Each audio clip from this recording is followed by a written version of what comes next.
ஹாத்தமுன் நபியின் ஸல்லல்லாஹு அலைஹி வஸல்லம் அவர்களை ஒரு அடிமை கிராமவாசி வந்து சந்திக்கிறார்.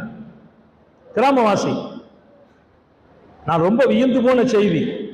ஒரு கிராமவாசி நபி வந்து சந்திக்கிறார். கிட்டத்தட்ட ஒரு காட்டு அரபியும் கூட. ஹாத்தமுன் நபியின் ஸல்லல்லாஹு அலைஹி வஸல்லம் என்னப்பான்னு கேட்டாங்க. இல்ல ஒண்ணும் இல்ல, உங்க கொள்கை ரொம்ப பிடிச்சிருக்குன்னார். உங்க கொள்கை பிடிச்சிருக்குன்னார். அவர் ஒரு காட்டு அரபி, கிராமவாசி, ஒரு பெரிய அளவுக்கு அறிவினுடைய சிகரமோ தெளிவோ இருக்காது. ரொம்ப பிடிச்சிருக்குன்னார். உங்களுடைய பழக்க வழக்கம்லாம் எனக்கு பிடிச்சிருக்கு. என்ன செய்யணும்? உங்க கூட நான் இருக்க பிரியப்படுறேன், எனக்கு களிமா சொல்லிக் கொடுங்கிறார். வாலன்றியா வந்து இஸ்லாத்துக்கு வருகிறார்.